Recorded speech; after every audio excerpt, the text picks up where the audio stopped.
Then we can party again sometime. All right, it's 6:30, so why don't we go ahead and get started? Welcome, everybody, to our February 2021 public meeting of the Canton Community Association. This is the first anniversary of what might just become our annual No Pants Party public meeting. Although I can assure you, and don't be fearful, there's a mirror behind me, I am wearing pants, but I don't speak for anybody else on the board or any of our other presenters. But it's great to have you all with us, especially in multimedia meeting that we are creating tonight. We are broadcasting live on Facebook and YouTube. So hopefully everybody should have the ability to see the meeting, as well as we are recording it, and we'll make sure that we post it live to both of those channels. So anybody that isn't able to join us right now will be able to join us at a time later. So this is sort of like one of those movies where if you're hearing this now, it might be the present or it might be the future. We're going to have our Cca Board Elections tonight, and I'm going to explain how that process works. In fact, since we have a couple of minutes, I might do that now. Zeke, you're needed to go at 6:35. So if I do the board elections for a couple minutes, is that okay with you? Okay, great. So welcome everybody to the Canton Community Association. We are the association that works very hard to help with everything possible to make life better in Canton, and lately in our surrounding neighborhoods as well. Our focus is on being neighborly and doing everything we can to make life better for everybody in Canton. So first up, every year in February at our public meeting, we have our board elections. Everybody that is a member or a pending member of the community association is entitled to vote. All of those folks have their emails stored away in our trustee database and should have received an email a few minutes ago with an option to click through a poll and vote on the board members. And I'm going to introduce them when our councilman is done speaking. But just to give a quick heads up, I am an incumbent. I'm running for re-election. Our other incumbents running for re-election are Torben Green, Jim Hamilton, Doug Kaufman, Joe Kohler, Matt Lazinski, and Maura Taylor. And our new members who are running for election for the first time are Zach Spedden and Sheila Anderson. And I will have them introduce themselves briefly after Councilman Cohn. We have an action-packed and very exciting agenda tonight. So without further ado, we'll even start a couple minutes early. We'll get rolling with our Councilman Zeke Cohn to give us an update on his interactions with Comcast. All right, so it is great to be with you all. Hello, everybody. All right, so I want to share just a little bit of background about the city's franchise agreement with Comcast, and then talk about some of the work and advocacy I've been doing along with students and other leaders across our city. So as many folks know, in 2016, before I was first elected, the city council and mayor of Baltimore entered into a 10-year franchise agreement with Comcast that gives them the right to utilize our conduit, the right of way. Not very loud. Allows them to operate in our. Are you still watching on the screen? It might be better for you. I think you. Can people be on mute if you're not speaking? Okay, I think we're hearing you. Okay, so in any case, so we entered into a 10-year franchise agreement, gives them the right of way, gives them access to our conduit. It does not, and I want to be really clear about this, it does not bar any other companies from entering the market. So one misperception that's out there is that the city handed Comcast an exclusive franchise, which is not accurate. And the city has actually attempted a couple of times to woo companies like Google and Verizon to come in and be an internet service provider in Baltimore. What it did do, however, is give Comcast all the parts and pieces that they needed to operate across our city. And I would argue, and I have done so in public hearings and in meetings, and will do so in this meeting, that it was not a great deal for Baltimore, that we gave up more to Comcast than we got, and that they have not been a consistently good partner to Baltimore. And in fact, during the pandemic, I think they have been a bad partner to Baltimore. So why does this matter? It matters because we're in a global pandemic and we're all using the internet and watching TV and Netflix all the time. I want to talk briefly about the digital divide in Baltimore. Just to quickly unpack that term, what it means is the divide between people who have access to the internet and those that don't. In 2018, so this is pre-pandemic, the Able Foundation did a study and found that 40% of our city lacks access to home wireline internet. So what that means is maybe folks have internet on the phone, but they don't have home internet access. 40% of our city. And as you can probably guess, this very much skews along racial lines. The same maps from the redlining from the 1940s can be overlaid over who does and does not have access to the internet. So it is very much an issue of racial equity. And it's a major, major problem. In 2018, it was a big problem. In 2020, as the pandemic hit, it became a crisis where everybody needed internet in order to function, and particularly students needed it in order to learn. So I started hearing really early on from young people, from teachers, from parents, that this simply was not sustainable, right? They were being asked to learn online, and without wireline internet, without home internet access, they really couldn't do that.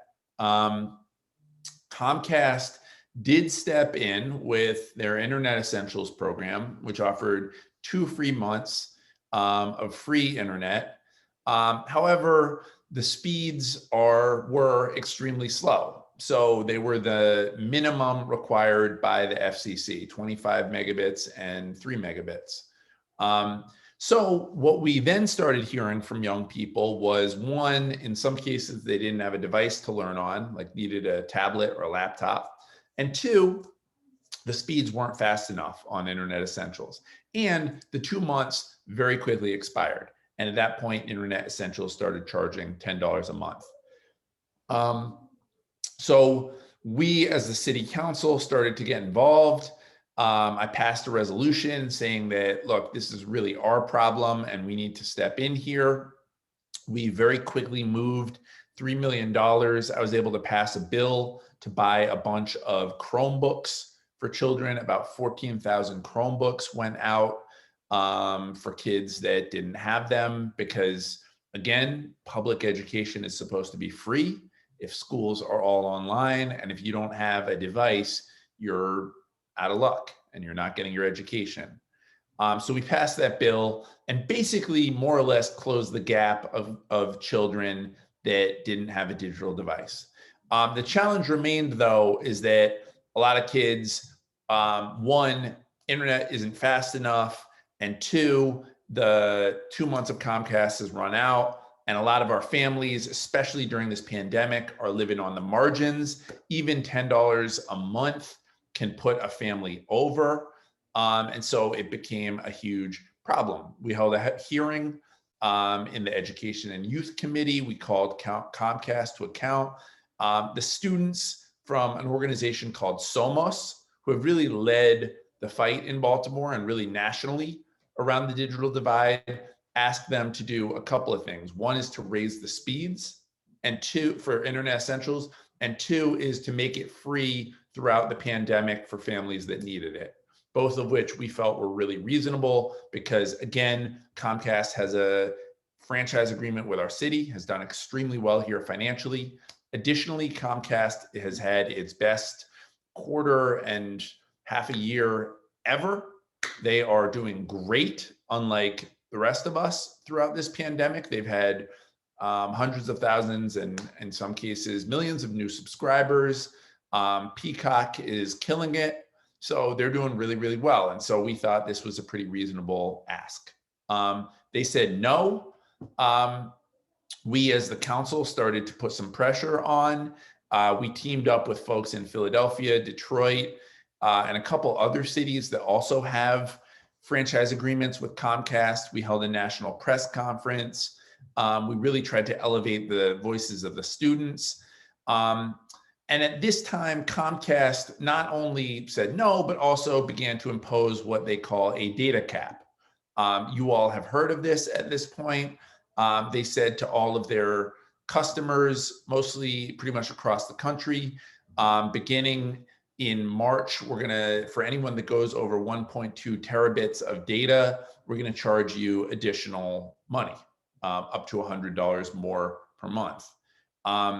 We fired back and said that's absolutely outrageous. We're in a global pandemic. Of course, everybody is using a lot of data, and please don't do that.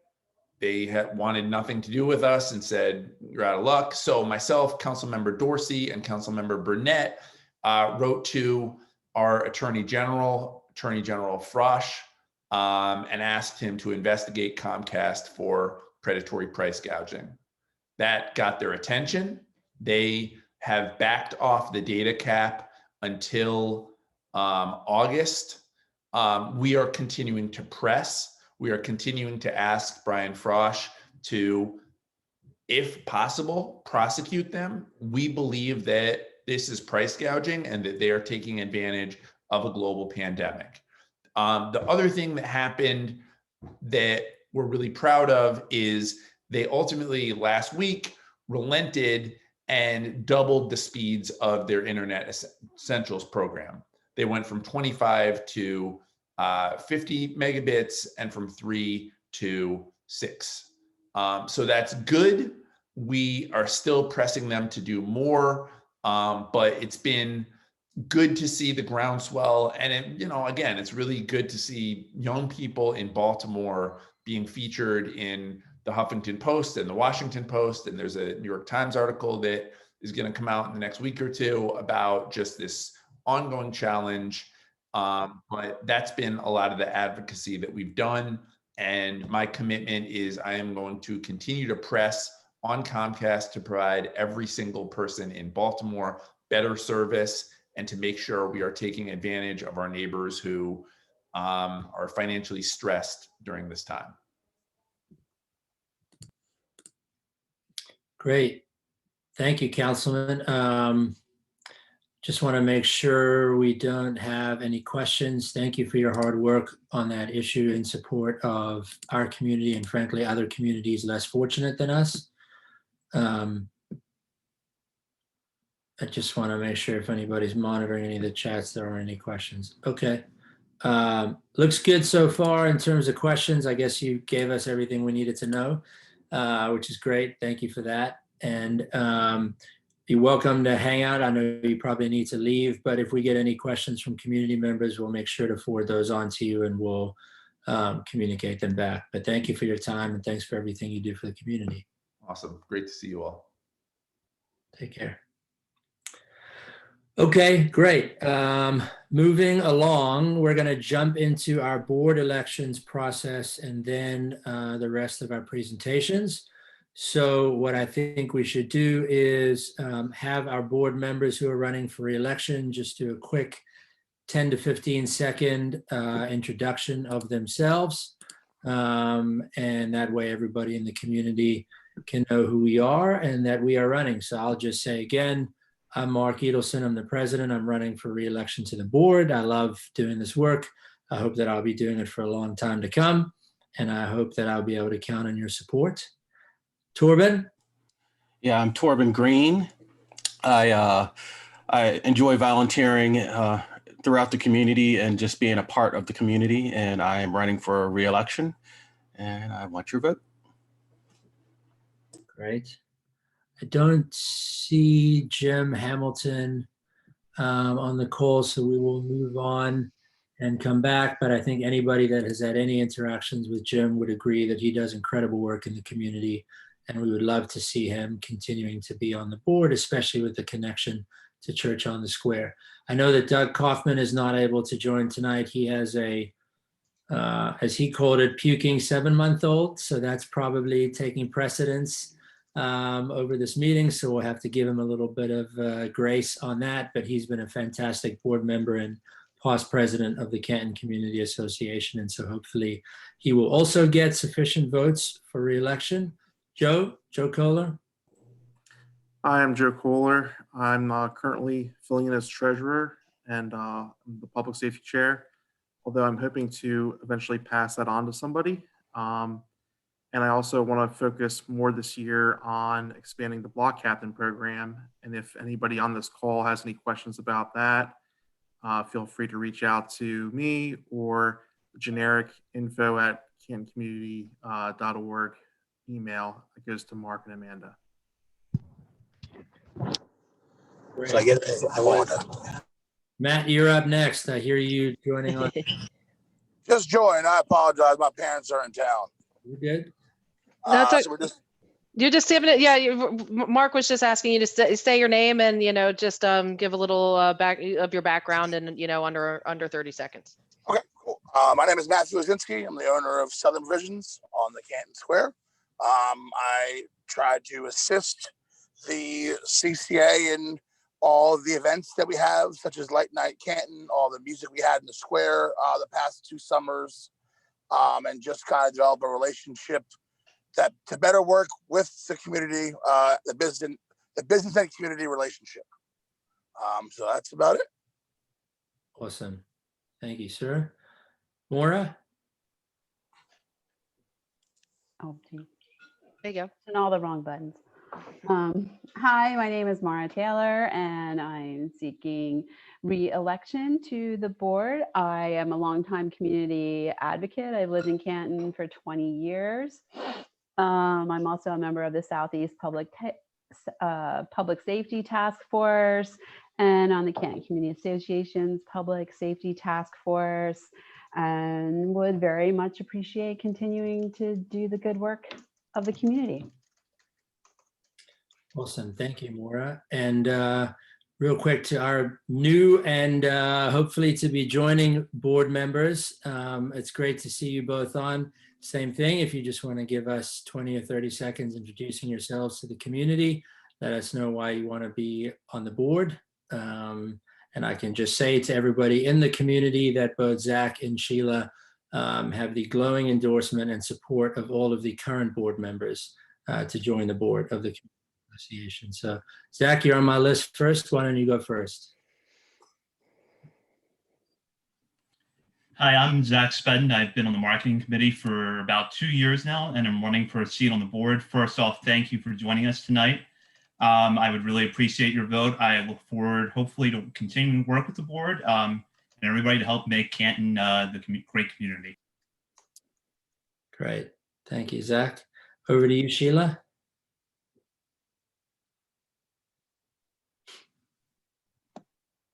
Hi, I'm Sheila Anderson. I've lived in Canton for about almost 19 years.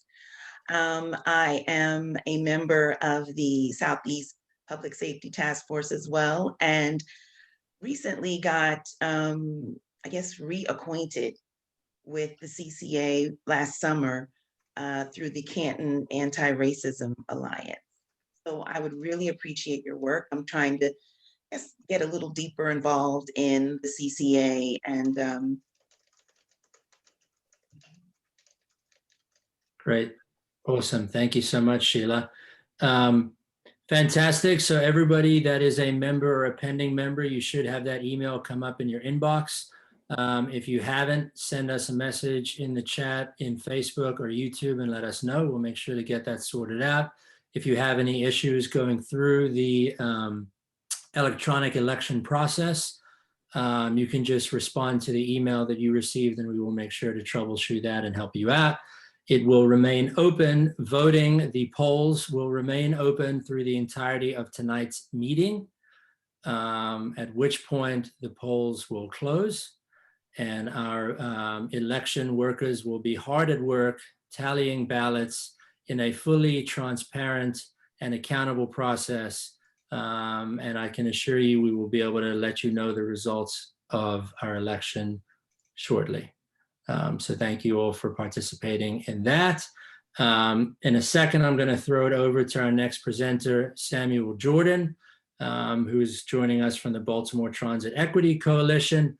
But before that, I just want to make sure I mention, obviously, tonight we had our neighborhood carryout special with participating restaurants, including Southern Provisions, Of Love and Regret, the Canton Local, El Buffalo, and Mr. Nice Guy Cocktails.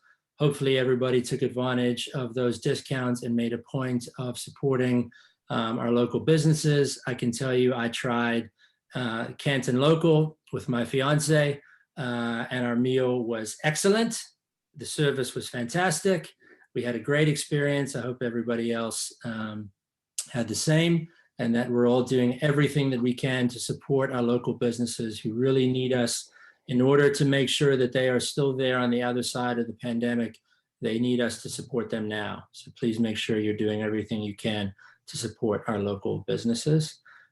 With that, Samuel, I'm going to throw it over to you to give us a presentation from the Baltimore Transit Equity Coalition. So good to have you with us. Mark, thank you so much. And thank you so much to the members and friends of the Canton Community Association. I'm Samuel Jordan. I am the president of the Baltimore Transit Equity Coalition. And I think I want to make certain that everyone on this call knows that there's a lot happening now in the way we're thinking about public transportation all across the nation. And of course, the new administration, the Biden administration, has made a point of announcing a special hierarchy for reviewing issues of transportation infrastructure throughout the nation as well. Can I ask, even for show of hands, how many on this call, on the screen at least that I can see, are users 2-3 times or more a week of public transportation? Any public transportation riders? Denise? Okay, thank you. And Mark? Yes, at least a few times. And thank you. Well, at least a few times, of course. The ridership has dropped tremendously on public transportation as a result of the pandemic. But I ask that first because it leads to some sort of competing intuitions about what to do about the problem. Many jurisdictions like ours have used the pandemic as a justification for reducing investments in public transportation, when public transportation itself has shown that it is the way essential workers get to work, to do the rest of the things they do for us that we don't do for ourselves, and they can't work from home. But that's only one of the issues that I want to raise. First is welcome to a new stage of the cities and the regions thinking about public transportation. In spite of the pandemic, it is becoming clearer that we needn't look at investments in public transportation as merely a cost. The pandemic has taught us that public transportation and investments in public transportation is an investment, not a cost. That's the long term. The other is, there are those on the call who have heard about the Red Line Light Rail project. Brief show of hands, please, who've heard about the Red Line Light Rail project.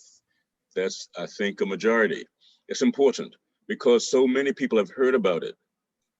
Very few people are doing anything about the loss that was imposed upon the region in the hunt for transit equity, as well as the massive economic development that was planned to accompany the Red Line Light Rail project. I want to leave you with this note, at least one or two statements that I'm going to try to rush through, but I have about 2 or 3 minutes left. One is, over the last 60 years, there's been no more robust a driver of economic development in this country than light rail.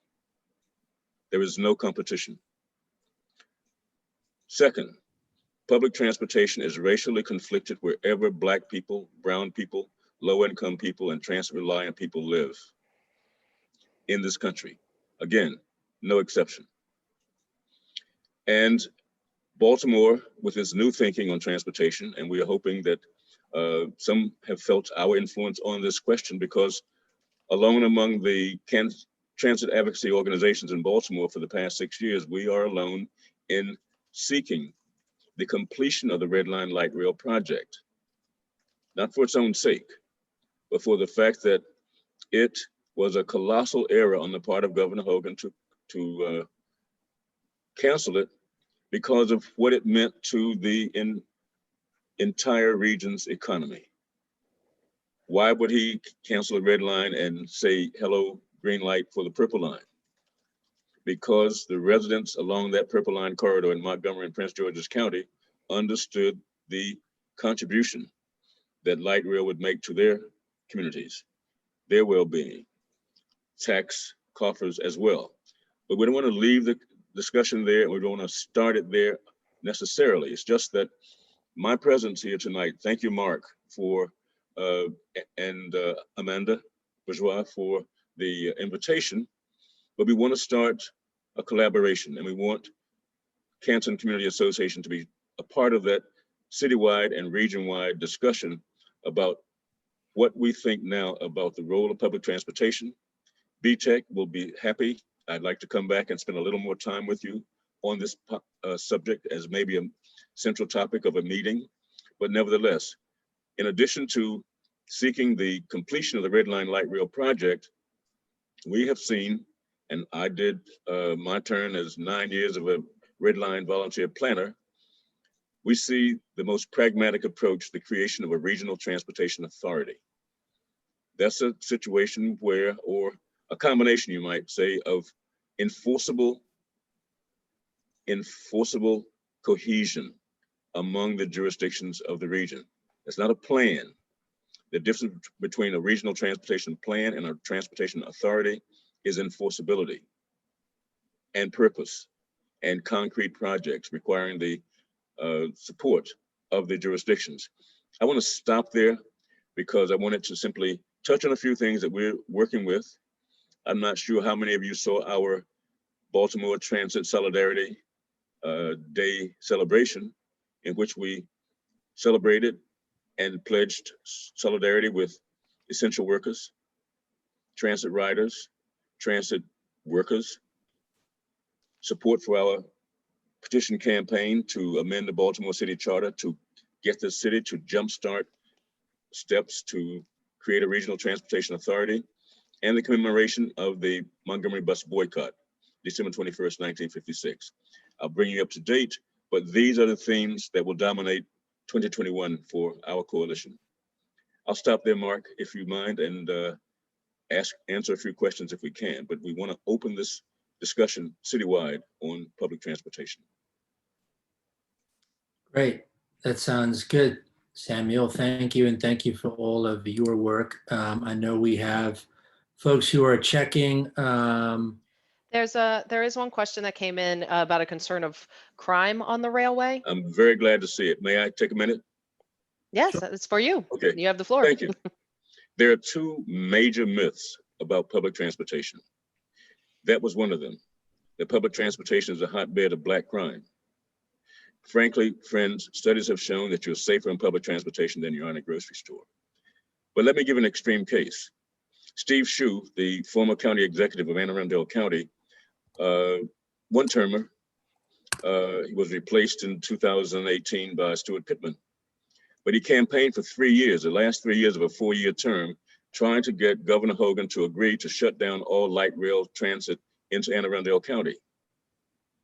I'll repeat that, you can't believe it. To shut down all light rail transit into Anne Arundel County because of a crime wave. Black criminals, homeless, and drug addicts, according to Shue, were invading Anne Arundel County, and it had to be stopped. And the way to stop it was to shut down rail in Anne Arundel County. Of course, the facts don't support that. In fact, BTEC had the honor of being of a rare combination.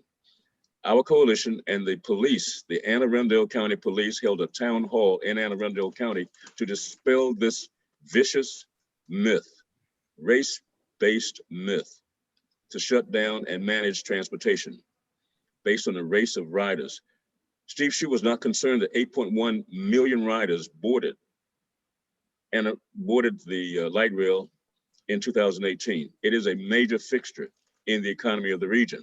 Imagine what it would do to the economy alone, much less give life to this myth about Black crime. The police department said to Shue, there are no statistics whatsoever, and we keep the statistics that suggest there's some crime wave like this. The other myth about public transportation is that it's a hotbed of infection for COVID-19 and the pandemic. Well, that's false also. In fact, no studies show more than 4 to 5% of the infections in this pandemic occur on or related to public transportation. In fact, home at 30% is still the biggest single spreader locale for this virus, home, and there will be no demands, I assure you, for cutting investments in home because of the pandemic. But we have to defeat those because these are keys to the loss of ridership. The loss of ridership, when Larry Hogan counseled it, was a clear case of structural racism determining transportation policy. I don't want to emphasize it so much now without further discussion, but BTEC's role and BTEC's mission is to meet structural racism with structural change. If there are no questions, are there others? Yes, there's another Yes. question. Wait, there was a chat. Let me try reading. Oh yeah, it's Mara. If you can receive that, yep. Go ahead or Mara can ask it. Yes, as long as, well, I'll try to answer it because you see, the red line only needs 3 things to be revived. Of course, it needs money. It needs political will, but it also needs a reevaluation of our environmental impact study. That reinstatement or that review and reevaluation of the environmental impact study could take months. Could take 6 months if you have friends in Washington, D.C. Could take 8 to 12 months if you don't have any friends in Washington, D.C. But the money is another issue because we've got to fight for new ways to get money, including now a federal government that is supportive of urban rail. The Trump administration and the Hogan administration have not been. So it can be revived, but we have to intend it. It won't happen accidentally, but it will come only if people realize that, one, to get from Bayview east to Woodlawn CMS in the west in 45 minutes is a lot better than the 93 minutes it takes now for people who are using public transportation. But if public transportation offered a better experience for the people who are already using it, then you'll get increased ridership. Okay, that's the best way to go, we think. But we also have to look at the fact that the MDOT MTA model, which is a commandist model, is not appropriate for our region. A regional transportation authority gives us autonomy in transportation policy development, but also flexibility in funding for transportation system. We see the red line not only to be revived and built, but is the major first installment of a build out of an equitable, reliable, multimodal transportation system for Central Maryland. Thank you so much. I'm running. Do I need to worry about the time? I'm kidding. I'm kidding. Of course, you have others on the agenda. And just for anybody that isn't able to see the chat, just to make sure you know what that question was, Maura asked Samuel, is the red line still a possibility given the development along Boston Street since the cancellation? And thank you for that. Yes, and then that was my answer. Great. Thank you, sir. And Thank you so much. You do. Thank you so much for joining us tonight. We look forward to working with you in the future. Thank you, friends from the Canton Community Association. You'll hear a lot more from BTEC. We'll talk soon. Great. Thank you. Thank you. Okay, so what we are going to do is sort of jump back and forth between our announcements and our presentations. So we have a nice little flow and variety. So then up next, we're going to jump into an announcement and an update from the Canton Anti-Racism Alliance, and that will be presented by Sheila Anderson and Joseph Montaigne. Thanks, Mark. For those who are new to this Canton Community Association or don't really know very much about the Alliance, it really started it was a very simple conversation about a very serious issue, the statue. Statue is of Captain John O'Donnell. And we learned last summer that he was not only an opium trader, but he also was an enslaver. That conversation around Captain John O'Donnell was really facilitated by Mark. And in September, he invited individuals in the community to come to a Zoom meeting, pretty much like this one, so that we could talk about, to get people's impressions about the statue. Some people are offended by it and want it removed. I'm one of them. And there were other people that felt that maybe the statue should stay. So he decided to have facilitate this meeting. And he actually widened it so that individuals that were outside of the Canton community could also come and participate in the meeting. And one of the things that we learned in that meeting was that there were individuals who felt that Canton was not really the warm and welcoming community that we believed it to be, that it was not welcoming. And so from there, I joined the portion of the Alliance that dealt with the removal of the statue. And in that work, we sent a letter to then Mayor Young back in November. And then we sent another letter to Mayor Scott in January. And we asked that the statue be removed. We're still waiting to hear about whether it will be removed, but the thing that we're very concerned about in the Alliance is that the statue does not reflect our values. It is a symbol of oppression, and it does not reflect our values. I mean, plain and simple. So we're, like I said, in terms of updates, we're just waiting to hear back from Mayor Scott. And let's see, what else? We also have other facets to the Alliance.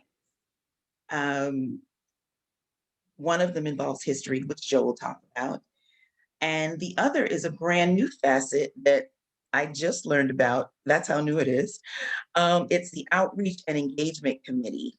On March 1st, there's going to be a discussion with Dr. Lawrence Brown on his new book, The Black Butterfly.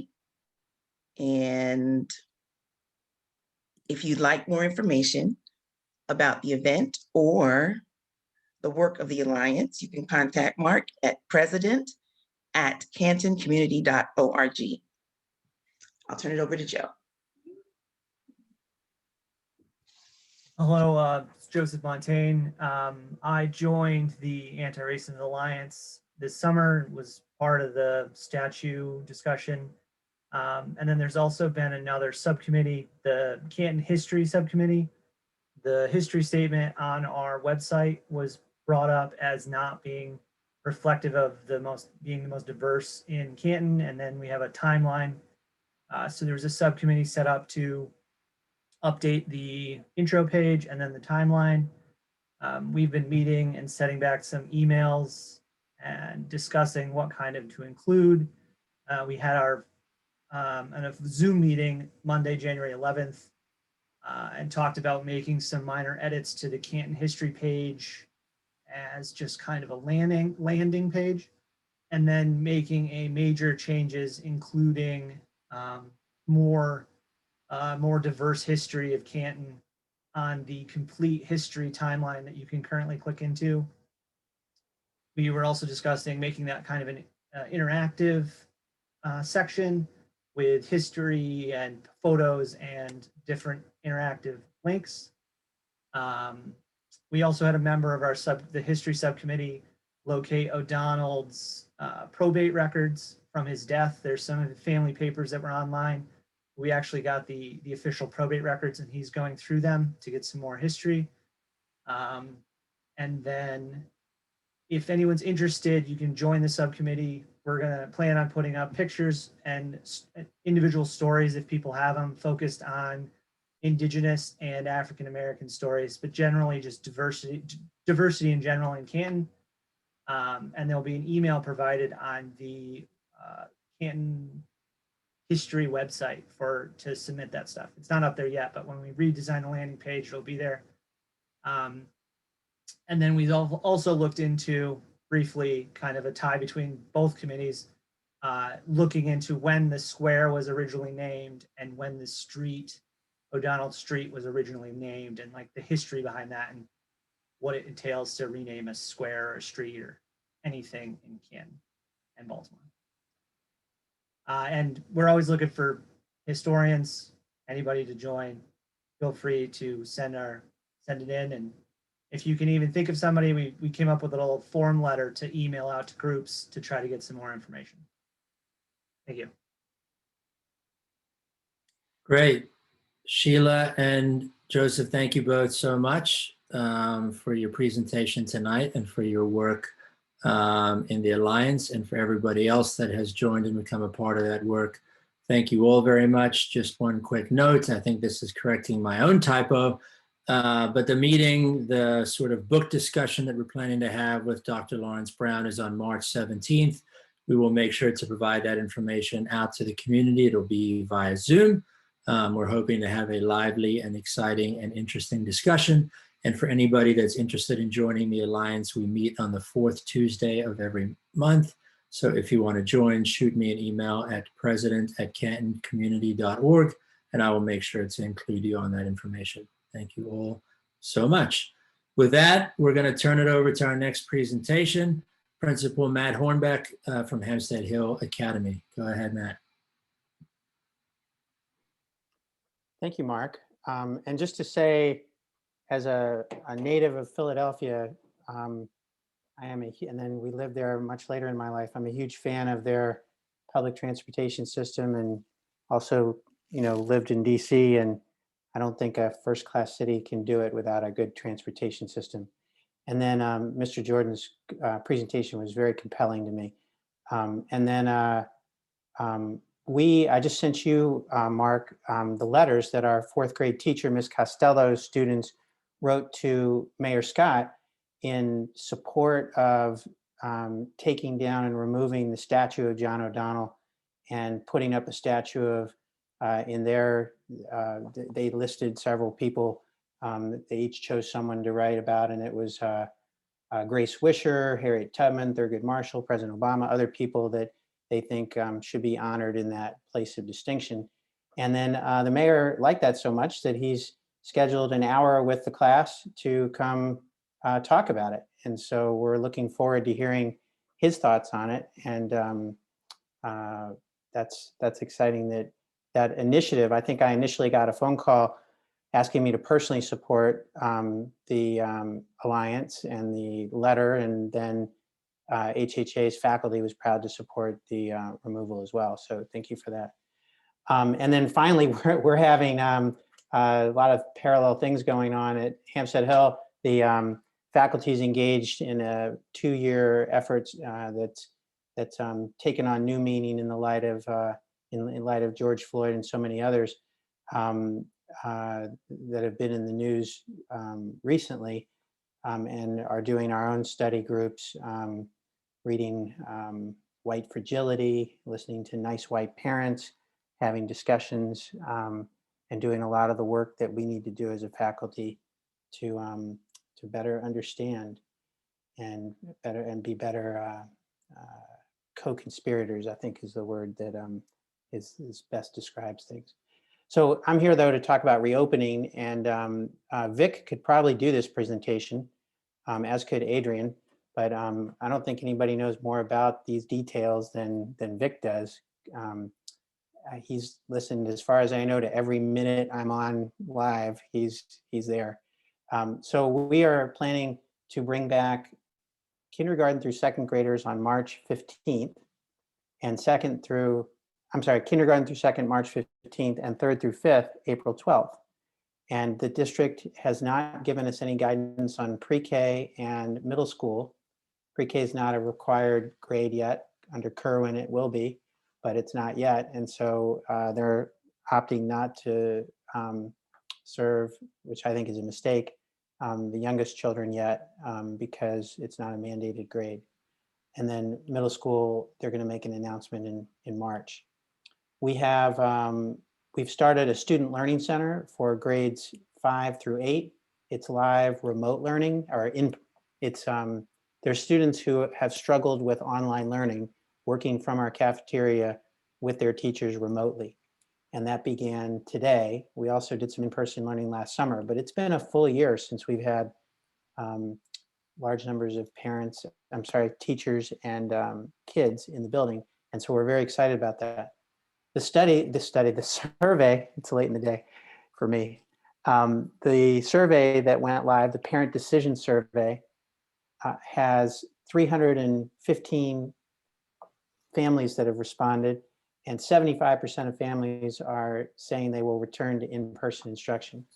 So we're planning for that and developing the schedules that'll make that possible with all of the safety restrictions, including social distancing and masks that are tight-fitting and hand washing and all of the other things that are in place, wellness questions and temp checks, and no one but staff in the building and so forth.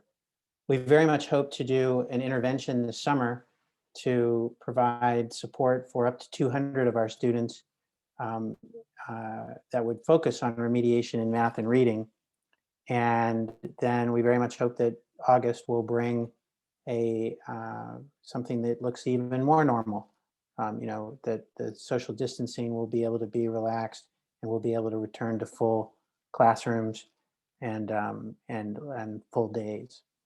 So I can answer any questions anybody has, but we're well on our way. We have 95% of staff, actually 99%. I don't know of anybody who's not returning. So it might well be 100%. And we've got 75% of kindergarten through fifth grade families opting in at this point. And we've got between 80 and 85% of our staff who will be 2 weeks past their second shot when they go back to in-person instruction. I get my second shot, Moderna shot, tomorrow. They say the second shot has a lot of side effects, so hopefully not. But that is pretty much our stats and our scoop. And we have one thing that you all might see in the neighborhood is that our playground's been closed, sadly, for almost a whole year. And as more information comes out that surfaces are not how the virus is primarily transmitted, then we are looking at reopening the playground, and parent supervision would be back in place, such as it was. And so the playground, we hope to reopen in the coming weeks.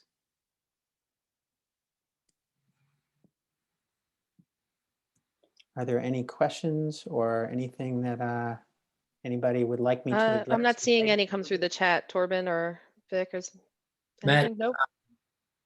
I saw the email that you sent. Would you be okay with us posting those letters somewhere so that the community can see? Let me ask Ms. Costello. She certainly got permission from the parents to send it to Mayor Scott, and I assume she'll say yes, but let me just check to see that I would think it's fine. And I think that we've given tacit permission to the mayor to do something like that. So just let me shoot her a note and I'll get back to you. I'll text you pretty quickly. Okay, thanks. Let me know, because it would just be wonderful to show the community, the role that our students are playing and the positive impact that it's having on the discussions that they are having, which is the goal of Yeah, we'll probably have a wicked cool screenshot of the mayor with some fourth graders too. So we'll see how that goes. We'll And send then it to you. the other is just a note to you. I can tell you my fiance, who's a clinical psychologist, recently had the second shot of the vaccine. And my suggestion to you is to make sure you have a loved one on hand for 24 to 36 hours, because if your symptoms are like hers, it can be a little bit of a rough go of it. You and I have something in common. For the last 29 years, I've been married to a clinical psychologist who got her second shot today and is like, when are you off the call and when can you take care of me? So she's fine, but it's apparently she's feeling bad and has a lot of soreness at the site. And Yeah. so we'll be taking care of each other tomorrow. But thank you, Mark, for that. Yeah, for sure. I think we're both paying it forward. There you go. Right. Okay, great. Any other questions for Matt that anybody has or can see? Okay, great. Thank you so much, Matt. Great to have you with us. Thank you, guys. Thank you, Vic. Thank you, Adrian. Have a good night, everybody. You as well. Okay, with that, we're going to turn it over to Emily Augustine, who is going to be telling us the very exciting news about the new Clay Hill Public Charter School in our community. Thank you so much. Good evening, everyone. My name is Emily Augustine. I just first want to say thank you so much for welcoming me this evening. I am a resident of the neighboring community, Butchers Hill, but tonight I am here to share the news of a public charter that's opening next fall in Southeast Baltimore called Clay Hill Public Charter School. So you're likely familiar with Patterson Park Public Charter School, the pre-K-8, just located across the park from you all on Lakewood Avenue. And so Patterson Park has decided to replicate its school model and open a second site, Clay Hill Public Charter. And we're really excited to be offering more seats in the Southeast, where many schools have experienced some overcrowding in recent years. I've personally worked at Patterson Park for the last 13 years, and I'm excited to be transitioning over to Clay Hill as the principal to lead the new school. So we are going to be beginning next fall, serving students in grades kindergarten, first, second, and third. And then we will grow over time to eventually be a full K-8 program. So those initial third graders will age up to be our first set of eighth graders. The school is going to be located in the Southeast at 6400 East Pratt Street, which is in the Bayview neighborhood. If you're familiar with the area, it's in the old Our Lady of Fatima Catholic School building. There's still an operational parish there. It's right adjacent to Hopkins Bayview and Joseph E. Lee Park, so not too far from here. What makes our family of schools unique is a whole child approach, not just addressing math and reading needs of kids, but really focusing on academic, social, emotional, and physical health as well. And we do this through various community partnerships and by creating a community of love and support for students and their families. And just listening to Principal Hornbeck, especially as we prepare for this transition back to in-person learning from such a long time away, this focus on that whole child is going to be that much more important in the coming months. So I know you all have a wonderful school option in your neighborhood with HHA, but enrollment for Clay Hill for next year is now open. And so I want to encourage you, if you have a child entering kindergarten through third grade, or if you have neighbors or friends that might be looking for a school option in that range, I just ask that you spread the word. I think it's a really unique opportunity for families to join us in our founding year and help shape the future of the school. So applications are currently open online on our website, which is www.joinclayhill.org, which I'm happy to pop in the chat for folks to visit. And finally, I also just want to share that we're going to be doing a fair amount of hiring in the coming weeks and months to staff the school. And so there's a lot of job opportunities available, and I'll also drop my email in the chat. So feel free to reach out at any time about either of those opportunities. And I really appreciate the time and the opportunity to share this with you this evening.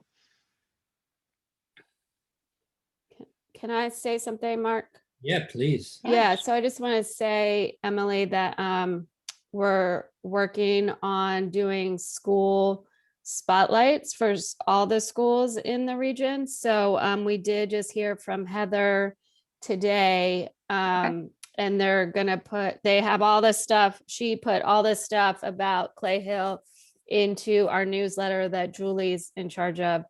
So that'll be going out in the March 1st newsletter. So Wonderful. it's Thank you great so to have much. you here as well. Yeah, appreciate it. Thank you. Awesome. Anybody, any questions popping up for Emily? No, we're not seeing anything. I But guess, Emily, yes, if you wanted to share your email here, then we can go ahead and post it over on the social media pages where people are viewing right now, so they can get in touch with you. I popped it in the chat. Thank you so much. Yeah. perfect. Awesome. We're excited to have you, Emily. It's going to be great for the community. Great to hear that you're hiring, because I know there's a lot of folks who are looking for work. So that is extremely exciting, and just great to hear of another fantastic option for our kids. Great. Thank you so much. Thanks so much for joining. Okay, now we are going to throw it over to Sergeant Jamot with an update on public safety. Good evening, everyone. Sergeant Julian Jemmett from the Southeast District Neighborhood Collaboration Office. In the last month, we were looking at, we had 2 commercial burglaries, 2 auto thefts, 5 residential burglaries, 11 larcenies, and 1 larceny from auto. The 11 larcenies, they appear to all have been package thefts, and we're trying to catch these individuals that are doing them. We've had, last year we had several individuals that we caught. Somewhere along the way, they were arrested, sent to central booking, and got back out, and were able to start doing it all over again. With the current situation, not sure exactly which individuals that are currently doing them, but we're asking everyone to please, I don't know, find an alternate place for your packages to go if you can't be at home. I don't know if a neighbor is available that can be home during the day, that can receive your packages, or have them sent to another location where you can pick them up later in the afternoon. But we're asking everybody to try to see if there's an alternate avenue for the delivery. That way we can try to get curb this as much as possible. Also asking everyone to please, when you warm up your vehicles, don't leave your keys in them. If at all possible, sit outside with your vehicle when you're warming up. You had 2 in Canton area, but we've seen a few others throughout the district where vehicles have been stolen, keys been left in the vehicles. And we're just trying to curb that, because then that leads to other issues as well.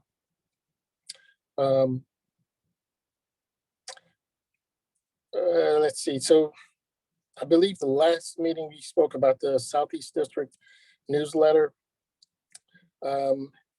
We had the newsletter pretty much all set to go. Then today I got an email that the format that we were using has to be changed. So that's delayed the newsletter. So we're probably looking at March before we actually get our newsletter out. We're trying to have it out in February, but unfortunately, some things have changed. So we will be getting it out as soon as we can.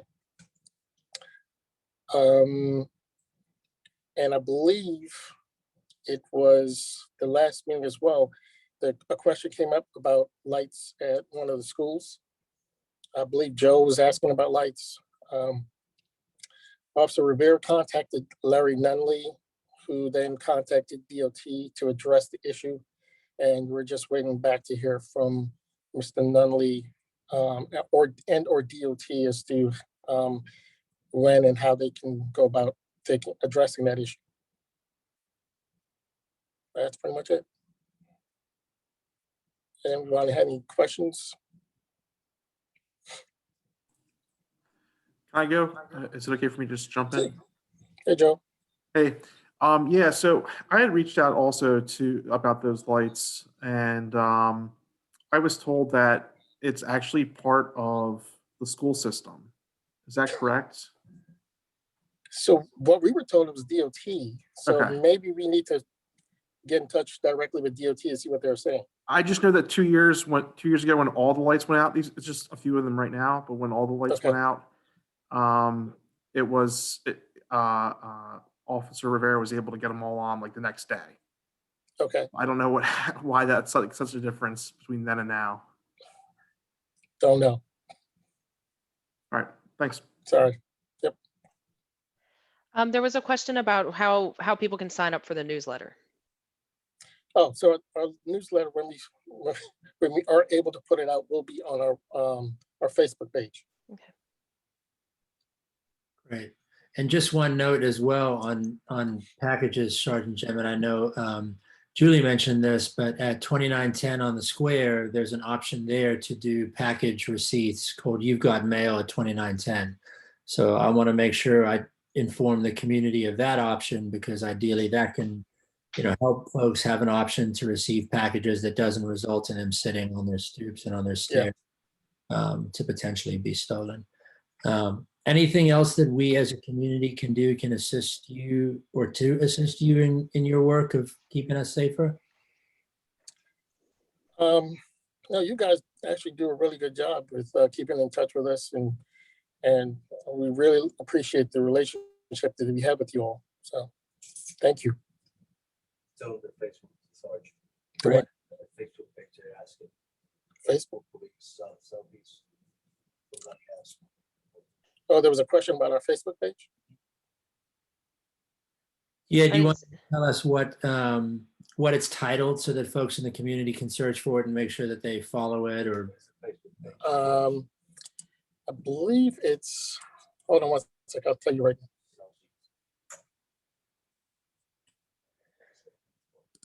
Baltimore Police Department, Southeastern District. you know what we could do as well is we could go to our Facebook page at CCA, and we can just share your page on there. So maybe that's okay. Maybe we can even create a link to it or something on the side, or I'm not sure how that works, but we'll look at it. Okay. And Sergeant, looks like there's one last question. If you can just kind of like box this out for the next part of this meeting. The question is, when can we see police walking the beat?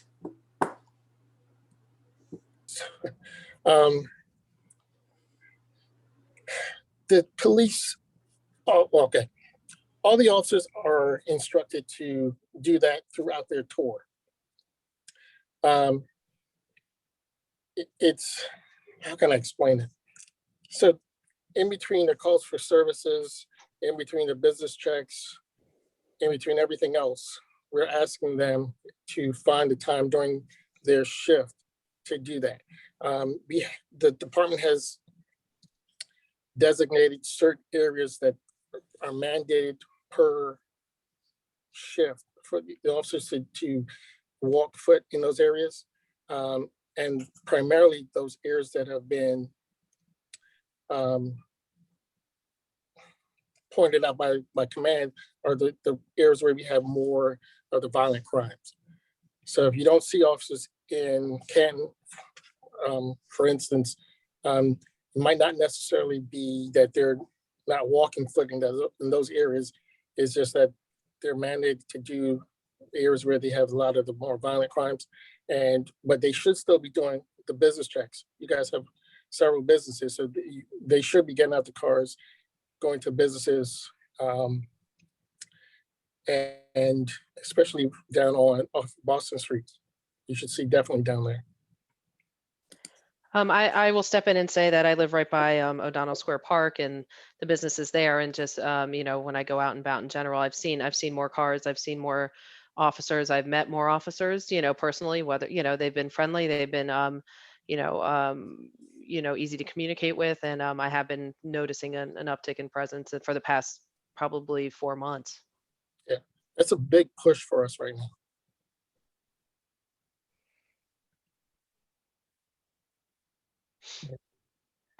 Thank you so much, Sergeant Gemma. Thank you for your time, and thank you for everything that you and your fellow officers do for us. Thank you all for your support. You got it. With that, we're going to turn it over to Dr. Kendra McDowell, who is the Baltimore City Health Department's Chief Medical Officer, to give us an update on COVID-related vaccine and testing efforts. Thanks so much for joining us, Dr. McDowell. Hi everyone. Thanks so much for having me. I'm actually in my car, so please excuse that. I didn't make it to my destination in time. So yeah, definitely thank you so much, Councilmember Edison, for the invitation for me and the Health Department to come and speak. And wanted to provide an update. So I am going to share my screen because we do have some good news to share about how Baltimore City is doing in regards to coronavirus in general and our stats. So 1 second, let me just share my screen.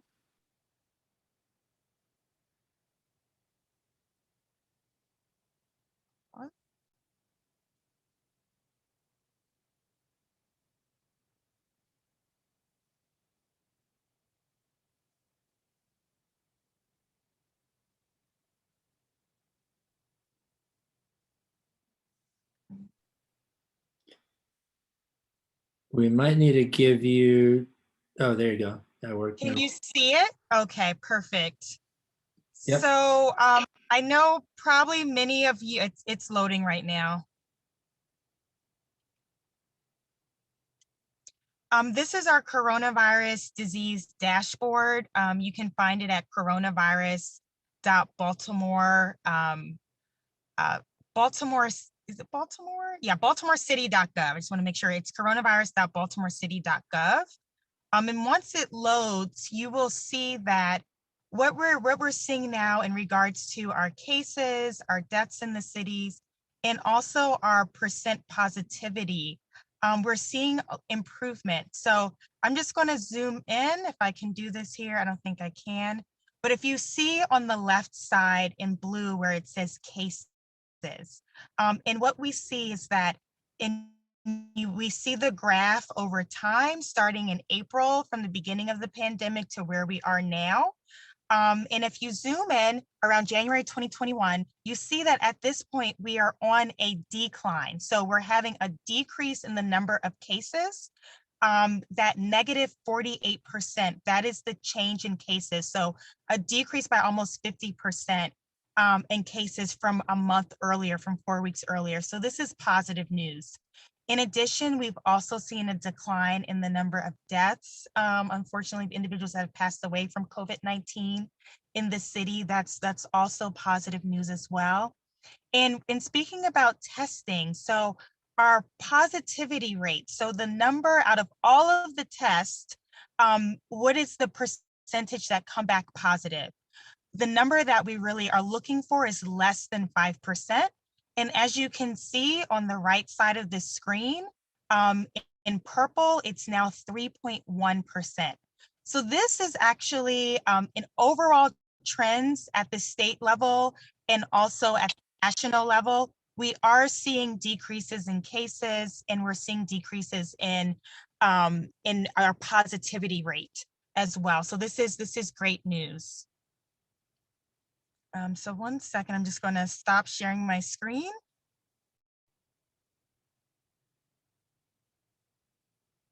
Great, excellent. Any questions about this? I really do want this to be a Q&A and open to discussion. So any questions about that data that was just presented? I have a question. Thank you, Dr. McDowell. At one point, the numbers in Canton were pretty shocking. I mean, I think it was as high as 22%. And that was at a point in time when Maryland's overall rate was about 5%. Do you have any statistics about what's going on in the 21224 zip code? Because every map that I see always shows 21224 as being on the higher end of the COVID positivity rate. Yeah, you know what, I will have to get back to Councilmember Sen Edelson about that.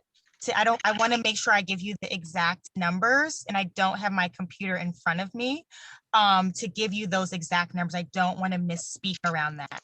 So I don't have that at the top of my head right now, but I can provide that detail We do actually, if you go to that dashboard, coronavirus.baltimorecity.gov, you have to click through the dashboard, but it does actually show things at the neighborhood level. So you can go through that dashboard. There's about 12 different pages. And if you click through, it will give you that information. Again, I just don't want to misspeak at this point, but I will definitely get back to you around that. Thank you so much.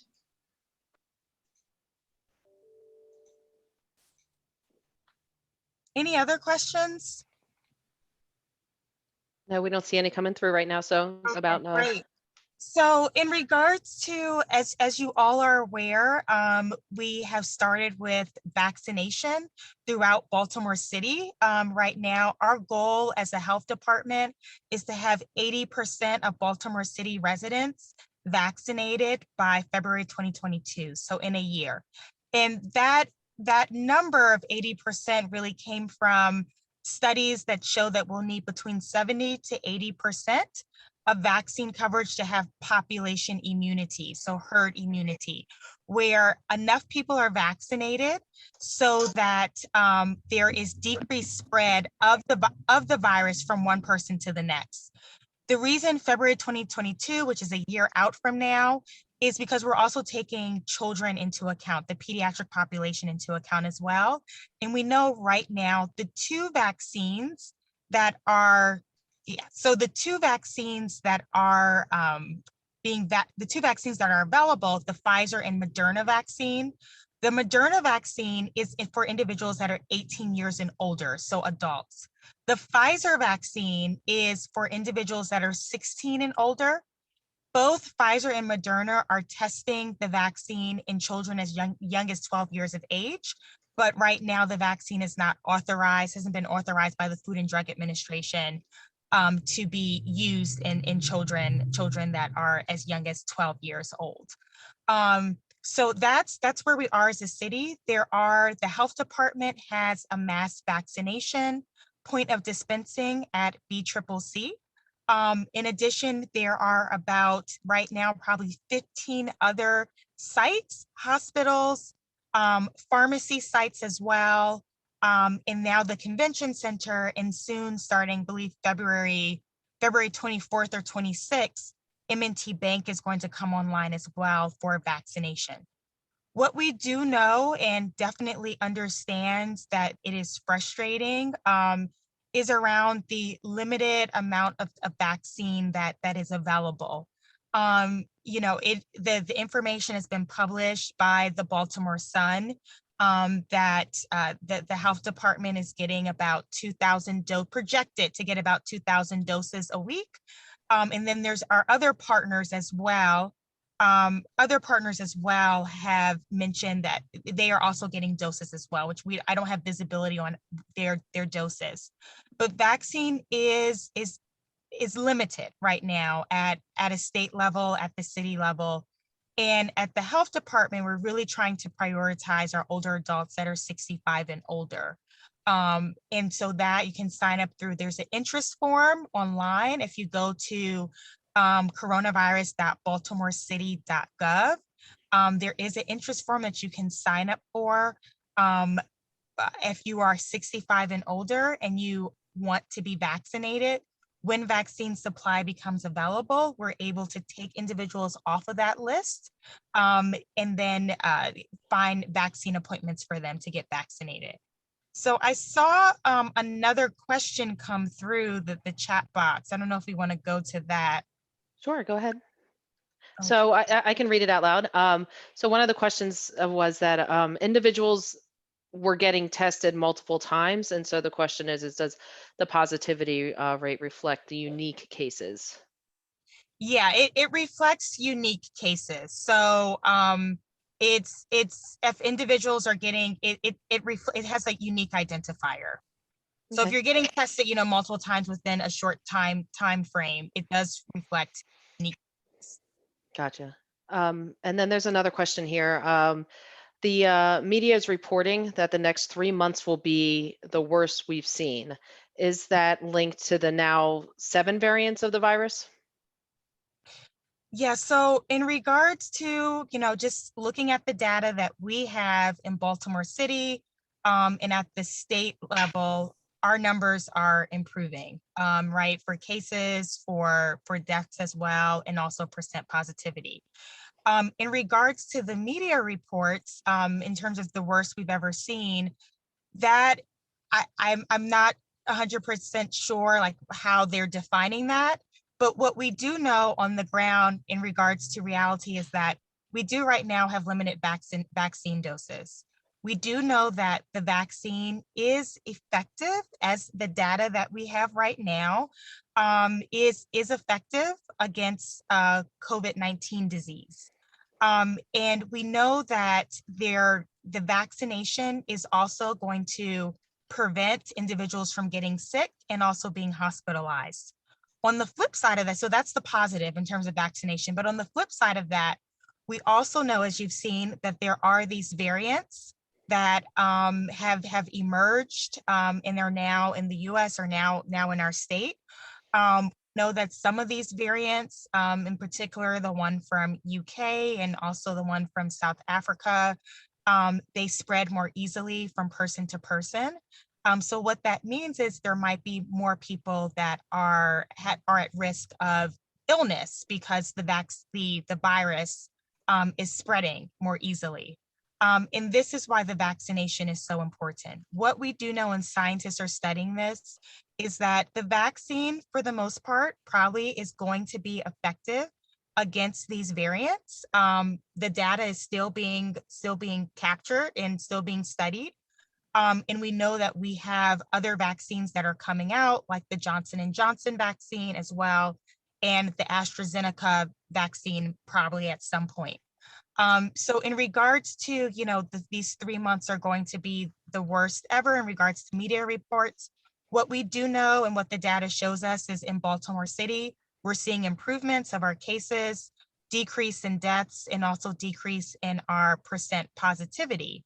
But again, the limited vaccine supply and us needing to get people vaccinated as soon as possible, they might be discussing that in regards to the vaccine being constrained. And once we get vaccine supply up and running, and we can get people vaccinated that need to get vaccinated and protect them against these variants, protect them against COVID-19 disease, I think we will definitely make it through.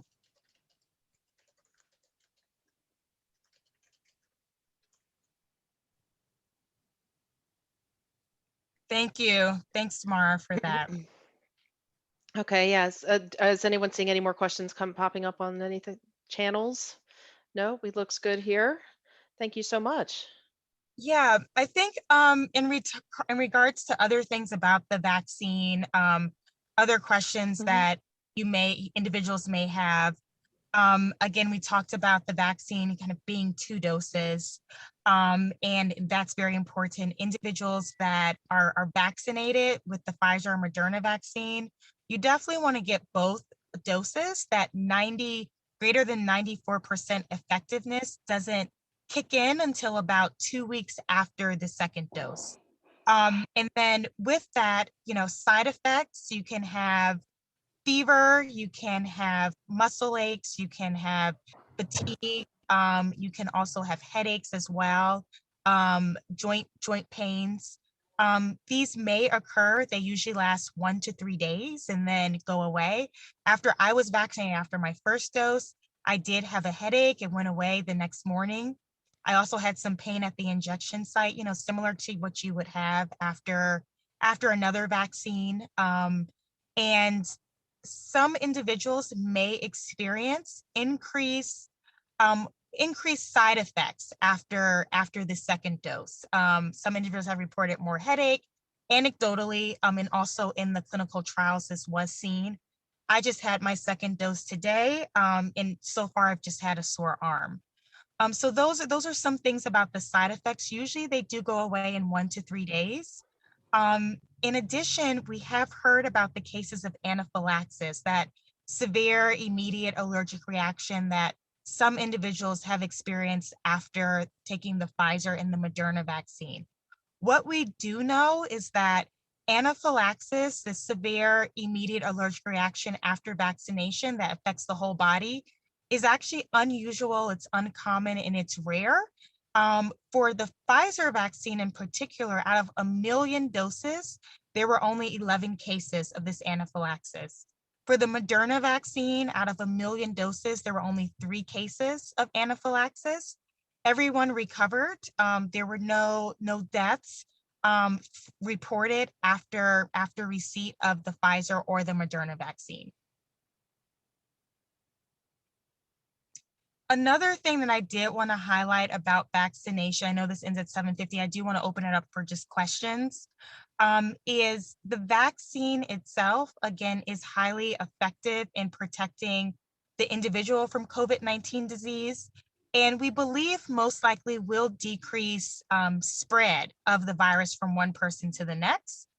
But we are going to have to continue to mask, to social distance, to put those mitigation measures in place, to wash our hands, to avoid large crowds as well, until we are able to, everyone is able to say, okay, CDC, the federal government has said we are able to quote unquote return to normal. We will have to continue to do that to protect our community, to protect our neighbors and our family. Literally, individuals that are getting vaccine right now, and probably in the next year even, will be the first individuals in the world to get vaccinated. So just taking that into account as we think about plans moving forward, we will have to continue to mask and social distance.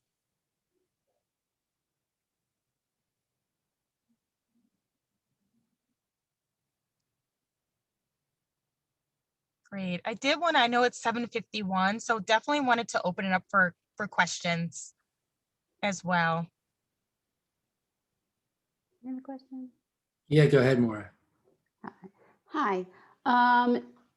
There had been reports that Baltimore City, as compared to other jurisdictions, received a lower overall allocation of vaccines, specifically Baltimore City and Prince George's County.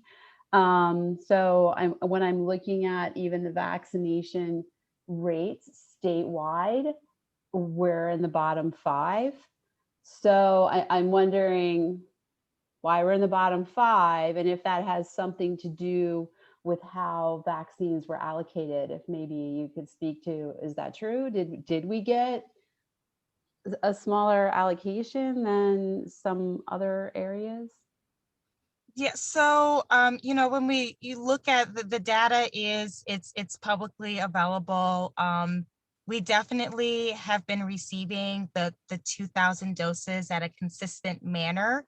In regards to how that decision is being made for the doses, I don't have that much clarity on that, how that decision is being made. Now, we request doses more than that. We request a lot doses weekly, on a weekly basis from the state, and we do get those 2,000. In regards to our ability to vaccinate and how fast we're vaccinating, right now, as early this morning, the numbers, and they will be updated again tomorrow, I believe we were at either 9.1 or 9.3% in regards to the individuals, the total population in Baltimore City that is vaccinated. What I will say about that as well is that number is representative of Baltimore City residents that have been vaccinated. The health department, as we came in initially, phase 1A was those individuals which were, a lot of it was occupation-based, healthcare workers. We have a lot of healthcare workers in our city that come from other jurisdictions. Frontline responders. We are vaccinating individuals that live or work in Baltimore City. So there is a possibility. It's that number isn't representative of our total vaccines that have been given, because we are vaccinating other people in other counties, and it's being counted in regards to those other counties. Other counties are also vaccinating Baltimore City residents as well, and it's being counted for us too. In regards to I think that there are a couple of things. I think that one, definitely if we have more vaccine, we could work with our hospital partners, leverage our hospital partners, leverage our vaccination pod site to vaccinate more individuals. So I think that there is a link there as well. But I also think that we at the health department have focused a good amount of our response right now on our older adults, following MDH guidelines and prioritizing our older adults. And we have a two-pronged strategy. One of the strategies is, again, through our mass vaccination pod, where we have received 2,000 doses, first doses a week for the past 3 weeks. But there's other, as mentioned, there's other vaccine sites throughout the city that are vaccinating as well, including the convention center. But in addition, our strategy is around going to populations that it's difficult for them to come to the mass vaccination site. And we have rolled out the mobile response teams to do that, to focus on our older adults that are 65 and older and live in independent living, senior housing sites. And that also does take time to do as well. So we are focusing on, one, the volume, getting as many people vaccinated as possible, but then also from an equity framework, we know that there are going to be individuals that do not have internet access, so cannot go onto that, go online or go to the MDH website. There's also going to be individuals that have transportation or mobility barriers as well. So the mobile response teams is a way that we are looking to kind of decrease those barriers and get vaccine to especially our older adults that might not be able to go to the mass vaccination site. So we're balancing both of those things, and it takes time to do that. It takes time to reach our older adult population, but we know that it is a priority of ours, and we want to make sure that every individual that wants to be vaccinated can get vaccinated and that no one is left behind.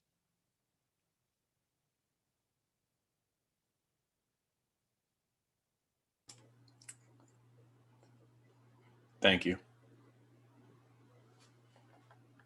Thank you so much, Dr. McDowell. Thank you so much for your time. Anybody see any other questions for Dr. McDowell? Anybody have any other questions? Okay. Well, thank you so much for your time. And of course, thank you for everything that you are doing. Thank you. And again, thank you all. It's great to be here, to be able to connect and talk. I know we have to do this virtually, but it's really great to hear voices and see faces of, Baltimore City residents. Thank you again for the invitation. So everyone have a great day. Great, thanks. You too. Bye, so long. I think I froze for a second, but I think I'm back. Okay, with that, we're going to jump into our announcements, starting with Torben Green about the O'Donnell Square Park. It's all yours, Torben. Sure. I'm sure some of you have noticed some of the lighting additions to the park. Recently, we've been wrapping trees and trying to light up the park. It's work in progress. We have to deal with what we have going on there, which would be our electrical supply and making sure the fuses are correct to keep things lit up in the square. To me, it seems very inviting to see these lights driving by for the retail and restaurants. And it's something that we can use year round. But like I said, it's a work in progress. Right now, the east side, the lights are off. We put a 311 call for that. So hopefully they'll get that in the next few days. And we all quite know that having things lit up is also, it helps with safety throughout the area. I want to make sure everyone knows that we still have traffic calming measures going on O'Donnell Square on both sides. This is something that DOT needs to happen with the outdoor dining that's happening or even not happening out there. Whether there's one restaurant out there or 10, they need to make sure people aren't flying through or going down the wrong side of the street. So it's a safety issue if signs are being moved or destroyed, or people just using it as a thoroughfare. It's really just for retail and business, and for deliveries and such. So if you don't mind, just keep that in mind, that that's what it's being used for and that's why it's there. Please do not park on the inside lane. And when you are using the parking for temporary retail and restaurant usage, just don't park overnight. And we understand, the times are tough right now, but as long as we can follow those, we can get through this. So thank you. Great. Thank you, Torben. Thank you for all of your hard work on doing everything you can to make the square inviting and exciting and a fantastic center of town neighborhood space for us. I've walked by many times recently and the trees look fantastic. So thank you to you and everybody else who helped to make that happen. On the subject of volunteerism, we're going to turn it over to Amanda Bourgeois, our VP, who's going to talk about our Volunteers of the Year. Hi, everyone. A few years ago, we started this, the idea of giving a Volunteer of the Year. So every February, the CCA awards one or more people the honor of Volunteer of the Year, or the previous year, or however you want to look at it. So the Volunteers of the Year are people who dedicate their time and resources to help not only maintain our amazing community as it already is, but also bring up new ideas to the table and to make Canton even better.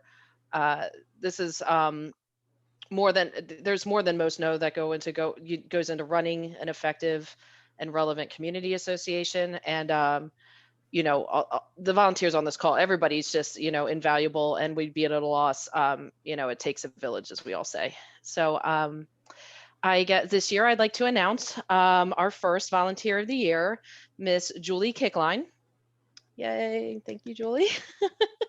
Julie is our super friendly and super fabulous neighbor who goes above and beyond every day to help me personally with CCA stuff and the association in general to keep things running smoothly.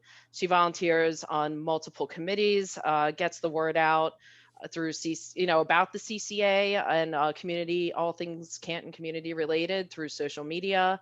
I'm sure you've seen her name. And she's constantly creating connections between neighbors and businesses and vice versa. And she has one of our new co-chairs for the marketing committee, which is a well-deserved and earned role. So if you see Julie out and about, make sure you say hello. She will certainly say hello back, and maybe buy her a fireball shot if we can get into these bars sometime soon here. So congratulations, Julie. And speaking. So everyone, yeah, Julie, yay.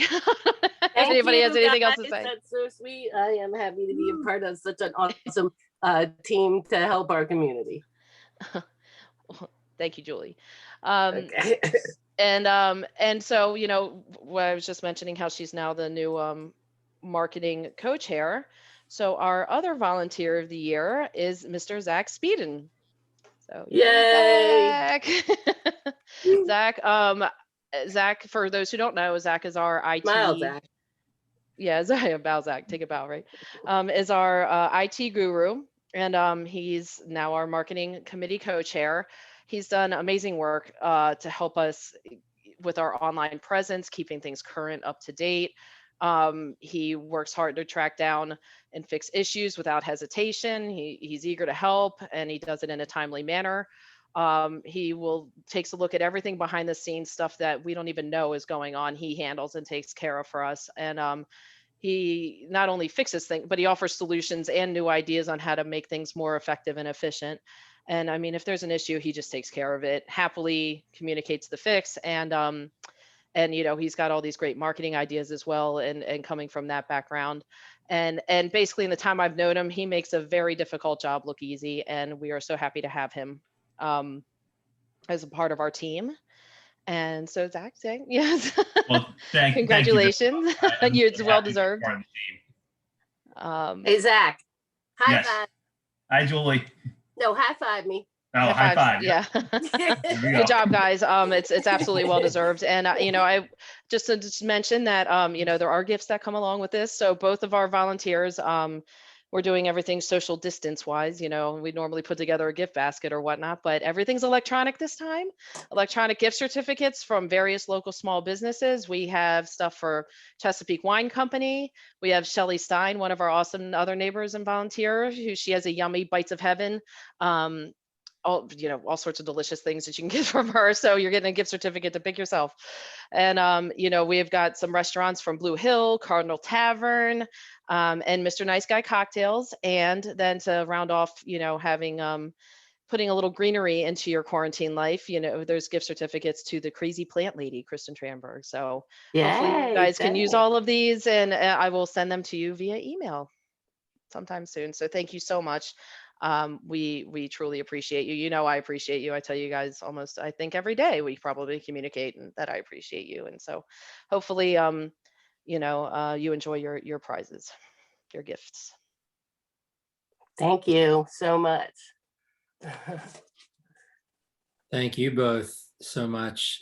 I can say the work that you both do is invaluable to us, to me, to the community. Not a day goes by that Amanda and I don't speak about how much the two of you are doing for the community. So truly something to behold, and from an incredibly grateful community.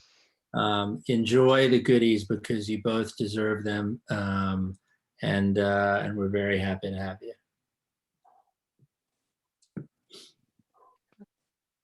And we wish we could give you both big hugs, but we will do that. I know, or go out and use the gift certificates now. But I'm super stoked to be co-chairing marketing with Zach. We have so many great things on the table for 2021, and it's just going to be really cool, and really enjoy working with him and all of you. Great. Okay, Awesome. that's it. I'm muting yeah, myself. we're done. Okay. And with that, we're going to turn it over to one of my favorite neighbors, Chris Broughton, to give us an update on the Canton Get Lit program. Hi. So I he's also a past volunteer of the year. That's right. did another install today. The weather's definitely slowing me down, but there's no slowing of inquiries, especially since Highlandtown Community Association got a grant from, I think it was BGE, that kind of put another round of inquiries out essentially for the whole area, not just Canton, but all of Southeast. There are actually quite a few grants which I wasn't even aware of. I think at least four for the area, including the BGE one, the city one, and there's one that Jack Hopkins offers for the Southeast as well. And there was a fourth one from another city agency, but I'm not sure. So there's plenty of money out there for it if people are willing to put in the time filling out grant applications and being patient with them. But I have 4 more to schedule right now, and the people are just waiting for the weather to be good enough to do the install. And then I have probably about 3 dozen somewhere along in the pipeline of doing the light install, ordering and stuff like that, planning of the installs for blocks. So it's slow but steady right now. Great. And Chris, I'm sharing a graphic on the screen that says how people can reach out to you in order to get this done. If you want to just kind of, just the high level bullet points or, an email. Oh, sure. Sure. So essentially, somebody on the block would take charge and be, as Joe calls them, block captains for it. and essentially door knock, leave flyers, emails, texts, whatever way. A lot of blocks I found already have Facebook pages for their specific block, which is one of the things that Joe was encouraging with the block captains in the neighborhood. So we're using many different methods to communicate with their neighbors to try to get them on board. Contacting me after you've door knocked to figure out essentially the level of interest in it. And I can come to the block and do a walkthrough and explain the process essentially. Then once we get the amount of houses that want to be involved, I can give an exact price breakdown, parts and labor. And then we can schedule an appointment once the parts are ordered and have arrived for the block. Great. And join the community association. Right, yes. And I think one of the biggest questions is that I keep seeing reoccurring is people always want to know who pays for the electric. And I've seen you speak to that on Facebook and from, I know we have it on our block and my one neighbor does, but it's almost a negligible cost. So maybe you can kind of. It depends on the length of the block, but I did a 12 house install today and one house is powering it, and it will honestly probably run them $2 or $3 a month to power the lights. They're just, the LEDs are such a negligible draw, like you said, that it's just, you can run, the manufacturer claims you can run up to 30 48-foot sections off of one outlet, one exterior outlet. So that's and then who signs the contract? There's a question that just came through. Oh, so essentially, Mark drafted a waiver, which the neighbors could use, and each neighbor would sign the waiver, essentially allowing us to do the install. The contract's more of a verbal thing between myself and block captain, in that sense, like a work order contract. Okay. Is the block captain. Got two more questions. Charge and collecting money. Yeah, I got two more questions. The first one would be, what if 50% of the blocks want lights and 50 do not want lights? Are we on our own to light up? It really depends on what houses do. It's pretty easy to skip one house. I'm sorry, my cat is getting into something. It's easy to skip one house and then move on to another one. So if you had one house that did, one house that didn't, one house that did, we can easily light up that small section. When you get into two houses in a row that don't or can't, let's say it's a renting situation and you can't get a hold of the landlord, it becomes more of an issue then. And yeah, you would more look into just doing your house, or maybe look the other direction to try to get the other direction upstream to participate. Yeah, and the last question would be, do you think you'll need an assistant at some point? Yeah, that's definitely something I need.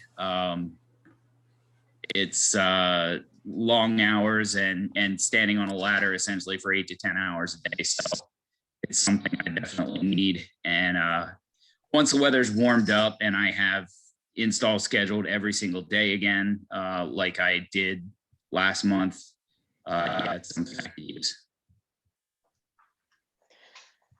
Okay. And another question that came up is, when people pay, how people pay for this, is there a receipt that might be involved, or, how are the items, the materials purchased, and then do they get a receipt for the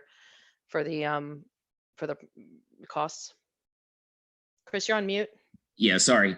So essentially, I give people a list of materials to order. They order the materials, and then once they come in, they let me know. This way, I'm not spending time ordering materials, shopping for people, essentially. I don't have to charge people for that. I'm trying to keep the prices as low as possible, and that's one of the ways that I can do that. And then, yes, I send a receipt after the install for the labor. Usually, I use Venmo, which is, a receipt in itself in the first place, but yes. if somebody requests, I will give them a business invoice. Great. Hey, looks like I got another question. Okay.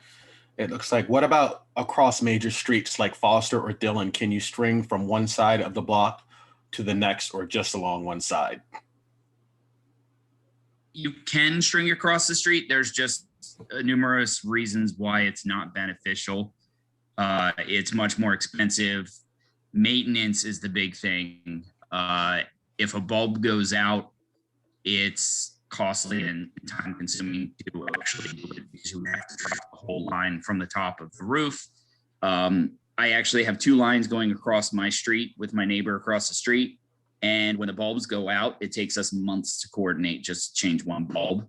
So on wider streets, when you have the option of just doing from like street sign or tree to the front of the house, it's cheaper, more efficient, and something that the neighbors themselves can maintain, as opposed to having to have me come back out and change the bulb or coordinate with neighbors. It just makes a lot more sense. I have done alley streets like Port. I did the 700 block of Port, and I mean, that's a narrow street. It's literally 20 foot from door to door, where you don't have another option, and that's, you know, not bad. But on a normal size street, I wouldn't really recommend it. There's just numerous reasons. You know, light pollution in the front bedrooms is another good reason. The amount of light that's actually going to come in when the lights are on, and if you sleep in the front bedroom of your house, it's going to make it pretty hard to sleep without blackout curtains. Chris, have you been putting timers on these? Yes, they all have Yeah, timers, yeah. Exterior weatherproof timers. The one I did today, I used a photovoltaic timer, which essentially just when the sun goes down, it turns the lights on, and when it comes up, it turns the lights off. So it's completely, you know, just out of sight, out of mind, and it does its own thing. So that's an option too. Great. Chris, while I was more than happy to draw off the waiver that you use, that you have people sign, I hope you were not looking at me when you're thinking about the apprentice that you're going to be bringing on board, because I can assure you I would be of no use to you. Hey, Chris, how many cat nights does it take to put a bulb in? Only one. More than one if it's me.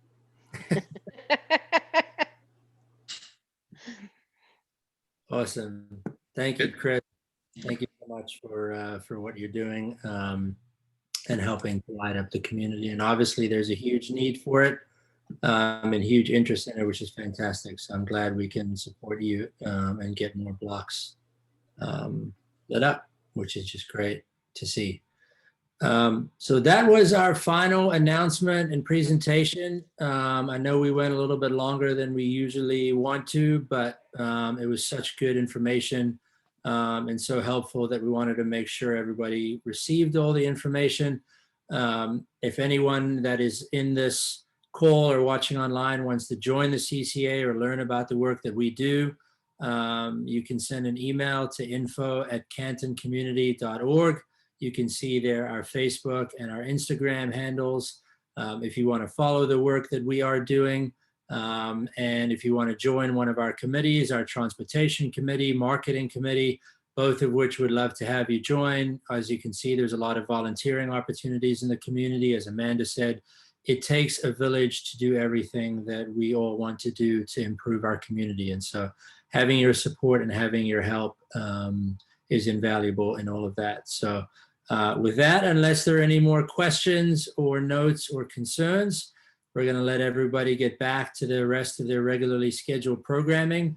We will see you for our next meeting in May, I believe, but we'll make sure we send out that information. And we will also have an update from our state legislators on their work in the General Assembly. So that'll be exciting and important. Thank you for everyone who participated in our neighborhood carryout special. We'll make sure to do that again to keep supporting our local businesses. Otherwise, we will see you all soon. Have a wonderful night and stay safe. Also, yeah, good call, Amanda. The meeting was recorded, So for anybody that wants to watch the meeting, we're going to put it on our Facebook and our YouTube for you to see the entire meeting in all of its glory. So with And that, yeah, one more thing, and just a heads up that our website is now up to date with dates, and we're trying to, if you want to know when community events are happening or meetings, please go to our webpage, check the calendar on the main site, and just, you'll be able to see what's going on in the community and maybe in some of our neighboring communities too. great. Thanks so much, everybody. Have a great night. Stay safe and stay neighborly.